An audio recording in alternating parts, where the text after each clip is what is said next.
Hey, what's up everybody? Welcome back to the channel. In today's video, I'm going to show you probably one of the most underrated amps that I use all the time.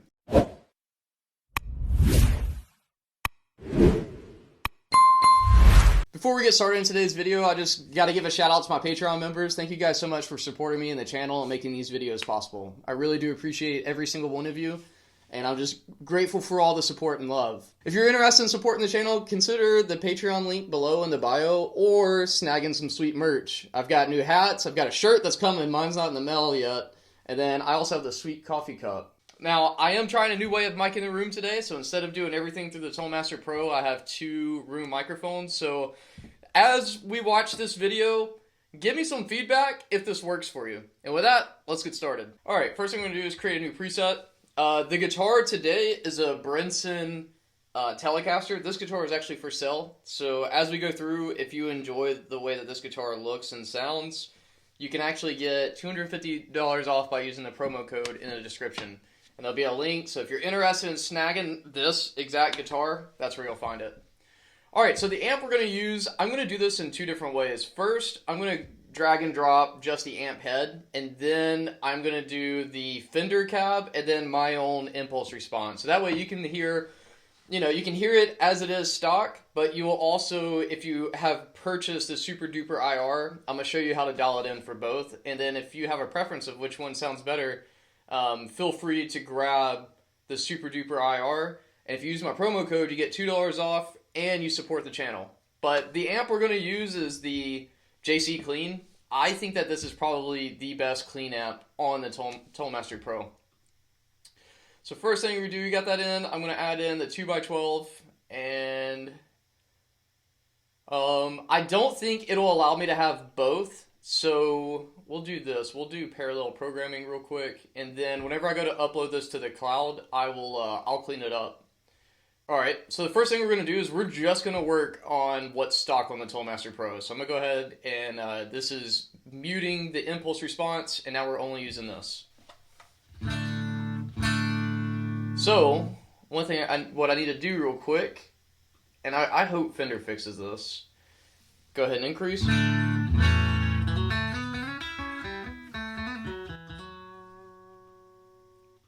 Okay, so here's my thought process on why I do this. I go ahead and I increase both the preset volume and the amp level, and then I use the master mixer on the actual unit itself to control how much output I'm sending.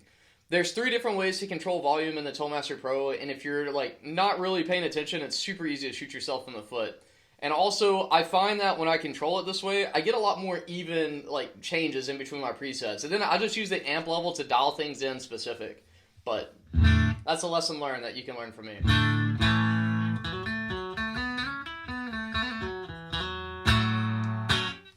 Anyways, this guitar has a rosewood board and a roasted maple neck. So it's going to have clear punctual, and it's going to be a little bit warmer than, say, like maple on maple. But anytime you roast a maple neck, it just gets sweeter. That's the best way I can describe it. The pickups in this are Lawler pickups, so they're pretty hot. It's important to know this about your guitar because it'll help you dial in an amp quicker.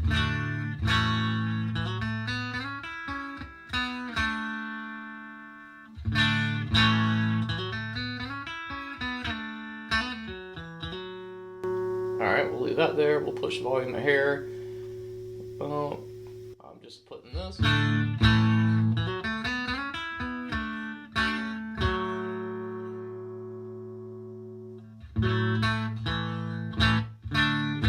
Cool. Very flat and clean, which is what we want. Now we can mess around with our microphones. So the things you need to keep in mind, a dynamic mic is dynamic. You're going to get a lot of, overtones, and it's really, it's full spectrum. Ribbon mics are going to make it sound a little warmer, so if you want a warmer sound from it, go ahead and use a ribbon mic. A condenser mic, kind of in a similar vein. Lately I've been using the C414. My other favorite mic, if I'm going to use a condenser, is this RE20.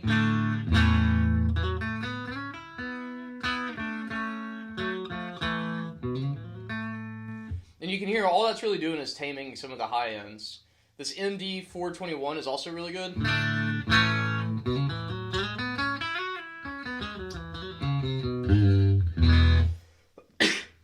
For me, me, that's just adding a little bit of body. And let me show you the dynamic mics real quick. Probably the SM7B. I mean, this is a really good mic for really vocals, but it also works well on guitar because we kind of sit in that same, at least the way that I play guitar, I'll sit in that same frequency range. So the SM57, this is your workhorse. You can use this mic for anything. I'm actually recording the room. I have a 57 and an 835 that I'm using to mic the room right now. And I should be mic'd in stereo. But, you know, they're both great.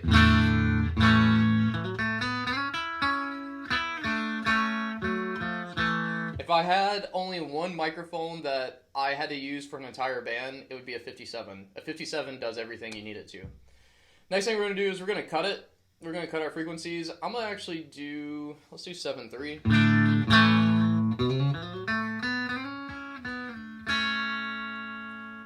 Yeah, I think that's pretty good. I'm going to do the cone at about a ½ inch away. Let me pull it back.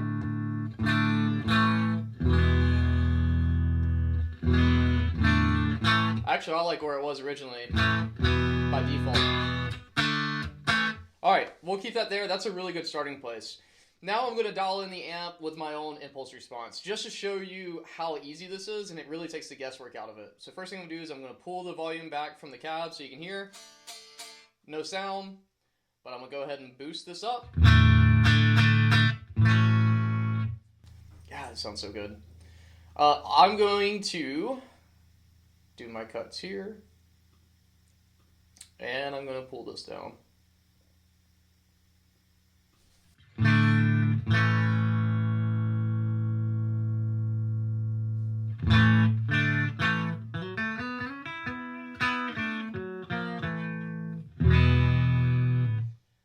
This IR is a little loud, so I'm going to pull it down just a hair.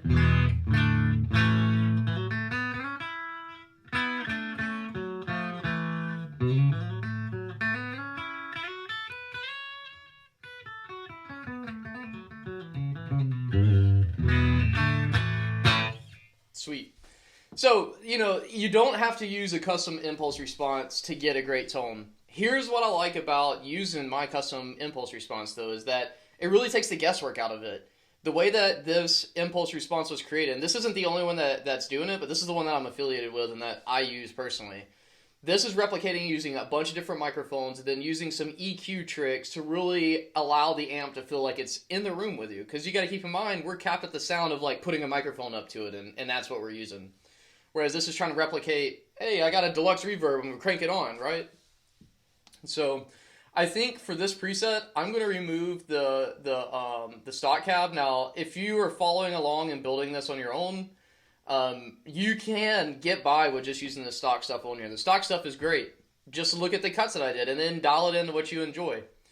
So with this amp, first thing I want to do personally is this is a single coil guitar, and the output of these pickups isn't as hot as my Fishman Fluence pickups, which on the Strat that I built, that's what I prefer. Those are my favorite pickups. So the first thing I'm going to do to give myself a little bit of confidence when I'm playing is I'm going to boost. I'm not going to do a full 5 dB boost, but probably 2 would be great.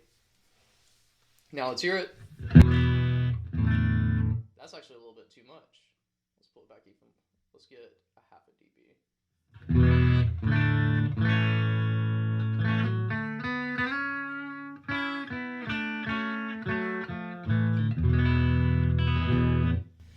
In the room, I'm getting a lot of low end, so I'm going to cut up even more.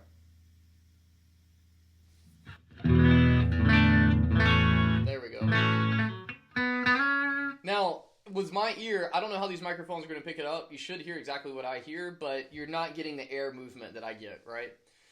So what I heard is that the low end was kind of overpowering. There are 2 ways in a modeler, and this goes for any modeler, Axe Effects or Toolmaster Pro. There's 2 ways you can cut it. One, or really there's 3 ways.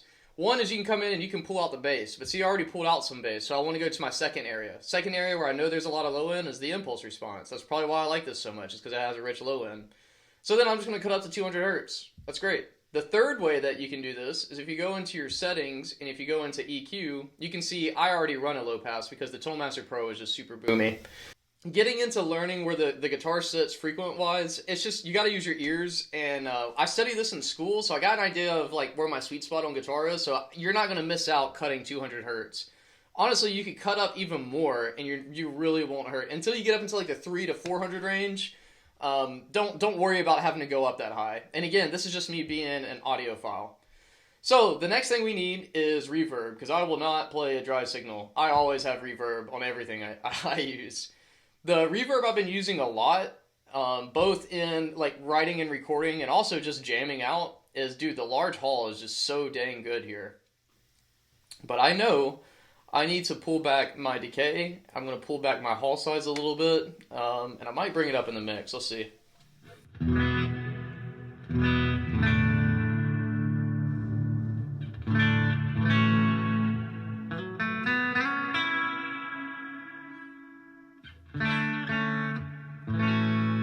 What I'm listening for with the mix, just to kind of help train your ear, let me show you over the top gross example, and then I'll pull it back and I'll explain what I'm listening for. But here's the mix at 100%.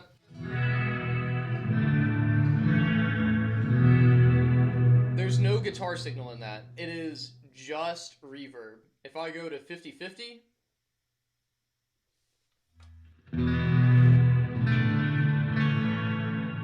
to my ear, you can still hear the guitar, but I hear the reverb equal. And that makes sense, right? We're at 50-50.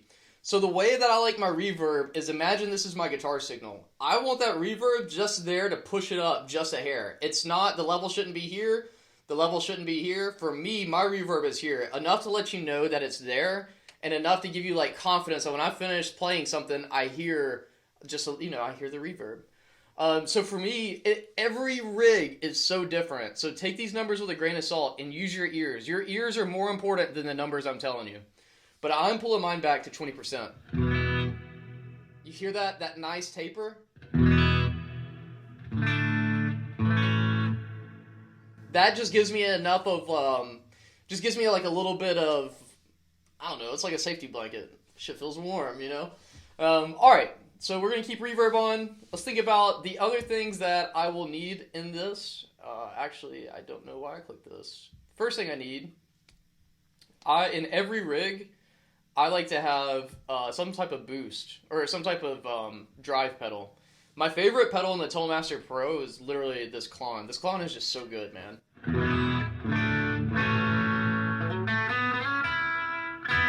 You hear that overtone?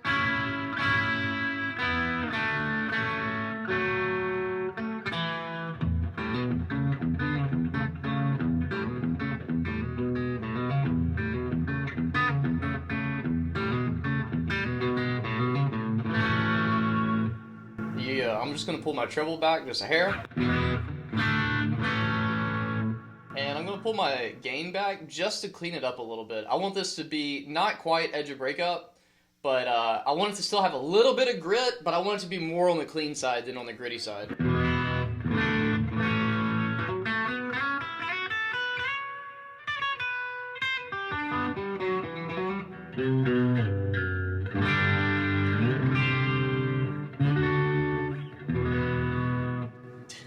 God, it don't get any better than that, folks. That's what you want. That is what you want. Alright. Sorry. Being dramatic today. Alright. We're going to have that where that is programmable, and I want the color to be orange, because it's orange. Boom. Bada bing. Bada boom.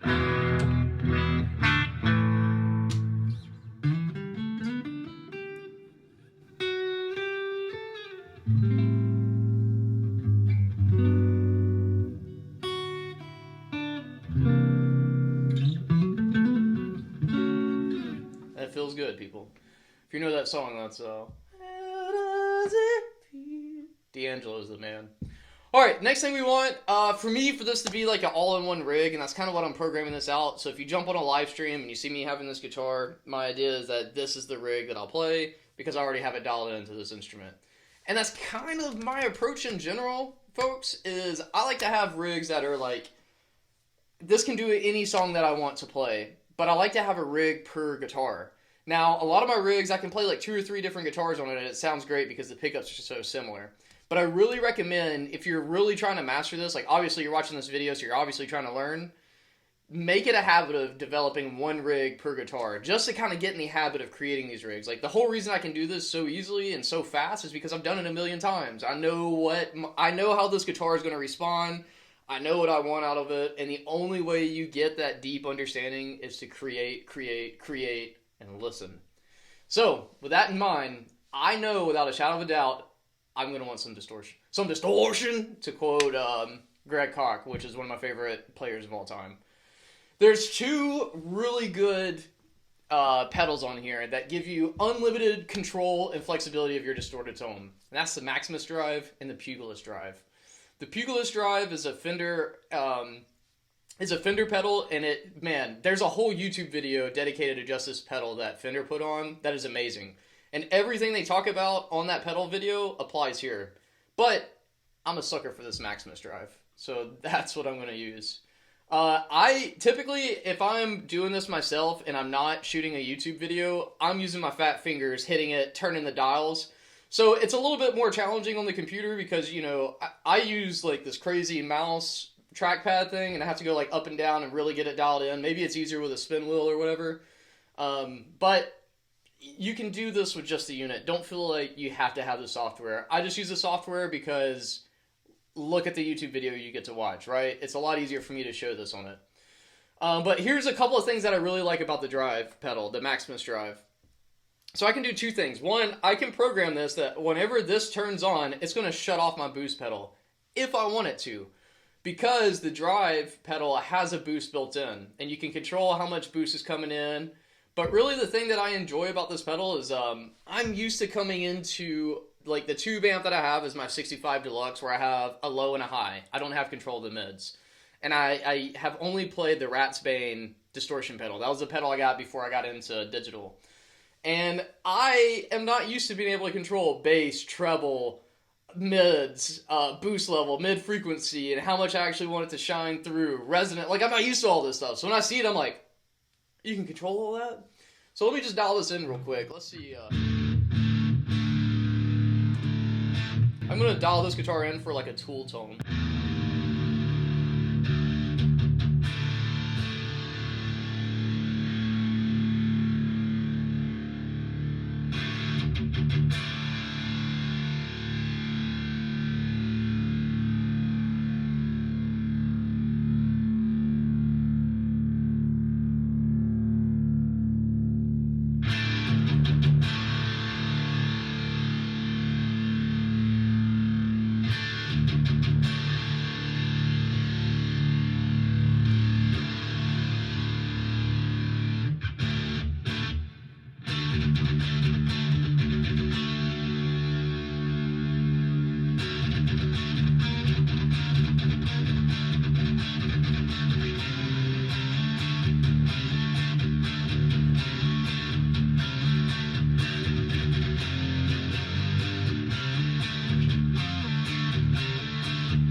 I can see I'm clipping, so as you know, it is loud in here, so I should probably pull this down.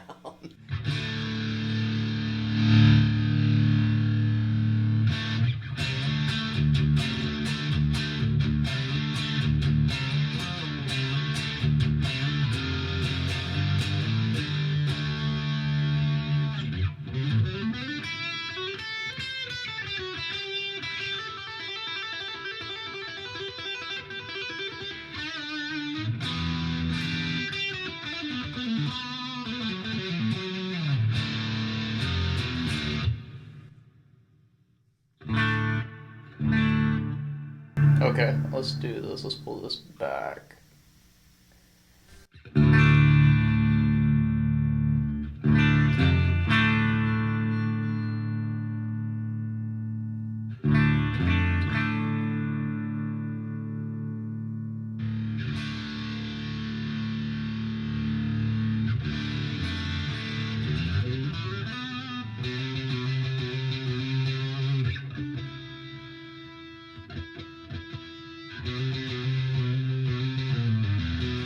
The bass on this one can get really out of hand.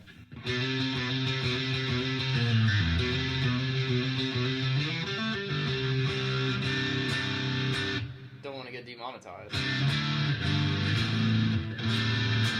Speaking of which, if you're enjoying the content and you want to support the channel, you should consider joining my Patreon, link below. Or you can pick up some sweet merch like this hat or this cup. All the links will be below. I cannot link the hat to the video, so if you click the shirt, it'll take you to my store, and then you can find the hat there. It's called the King of Hats, because the Telecaster is the king of guitars, minus Les Paul. Telecaster and Les Pauls are like, they go hand in hand, right? They're mutually exclusive. Like, well, I don't know how I want to word that. Anyways, they're great.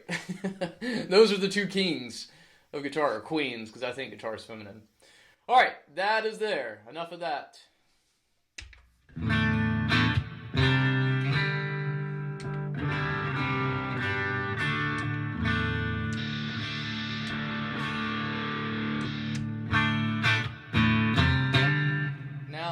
The age-old question, do we go distortion first, or do we go overdrive first?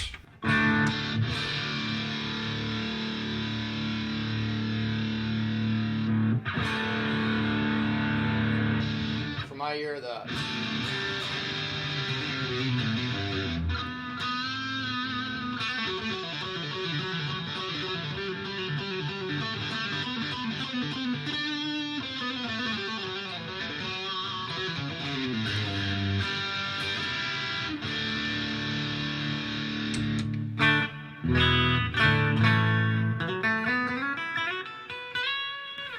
Yeah, man, that's good right there.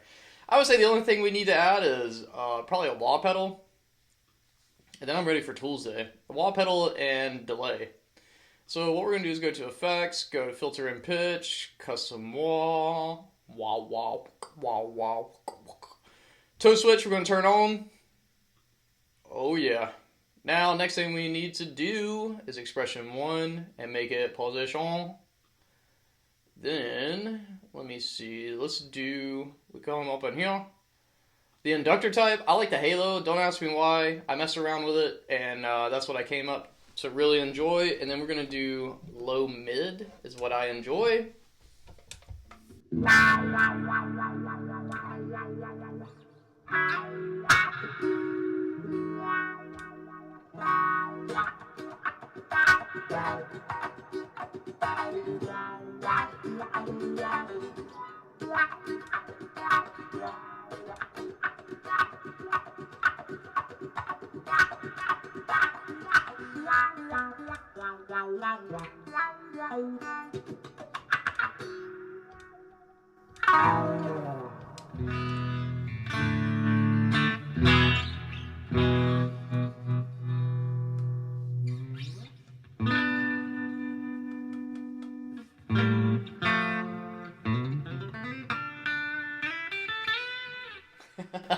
This guitar is fun to play. This guitar plays really well. Alright, let's add in... we're going to do two things. We're going to add in a... let's go to Effects. Let's go to Delay. Digital Delay. Or the Dynamic Delay is really good too. They're all really good. It just depends on what flavor you enjoy.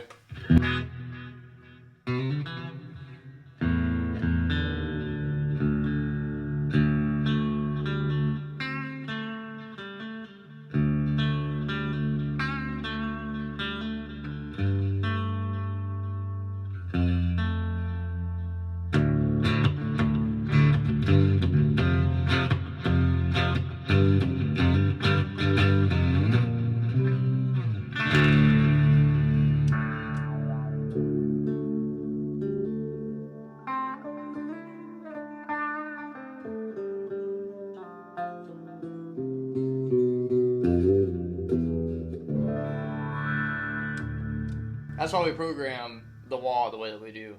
Because then you can do some really cool filter stuff on it. And you can basically double it up as a, like a phaser almost. Not quite, so I don't need the keyboard warriors on me. I didn't say it is a phaser, but it allows you to do some cool filtering things so you can get some really cool effects. Alright, let's go ahead and turn that off. I think the only other thing I'm going to add to this for it to be complete is a compressor. And a compressor, we're not going to do a lot of compression. I basically want to tame the highs and I want to bring up my lows. So we're not going to do anything too crazy. Get crazy. So we'll do the studio compressor. I wish I could see. I wish this had a visual aspect of it, because I work in Logic Pro all the dang time.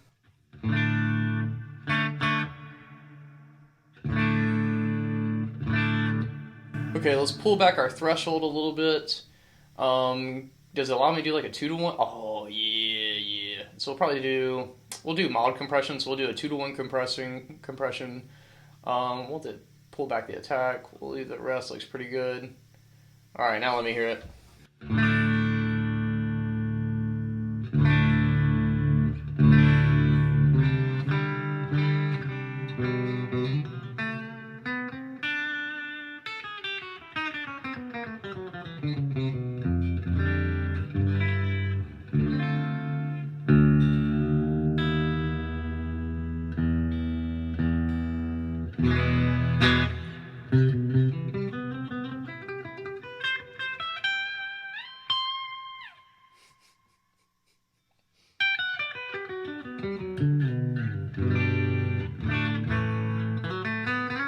Man, I love this color. This color is so cool. And the wood is just really, really pretty. Alright. I think that's it, folks. I think I'm going to leave it there. The compressor is doing what it's supposed to do. Doing what I want it to do. So mind you, this isn't a heavily compressed signal.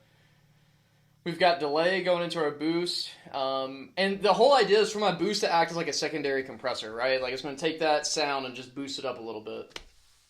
Because you can use a compressor the same way. Like I can increase the gain here.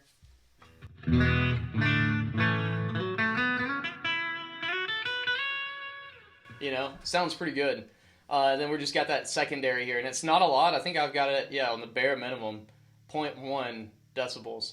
I just really like using a, wow, I'm struggling with that. I just really enjoy using the boost pedal. I feel like, at least with my deluxe reverb, I use the, what's the name of that pedal? The EP Boost by Exotic Pedals. And that was just my always on pedal. It was an amazing pedal. And it just brought like some new flavor to my tube amps. But yeah, folks, this is pretty much how I'll go about doing all of my rigs. I mean, the JC120 is just a heavily slept on amp, and it is phenomenal. I don't really understand why, but that's okay. Hopefully this video will raise some awareness to the greatness that the JC120 provides. So with that, hey, I hope you enjoyed the video. If you're watching up to this point, I want to know 1 or 2 things you're grateful for. And if you're enjoying what I'm doing, and if you want to go ahead and support the channel and my art, please consider checking out the Patreon or snagging some sweet merch. Also, if you want to hear my original music that I write, I have a whole playlist dedicated to it. Please check it out. And the last short I just put out, which is kind of like an epic cinematic thing, I had to do it for school. Please give it a watch. Help me boost these views. I appreciate all the love and the support. And with that, I'll see you in the next video.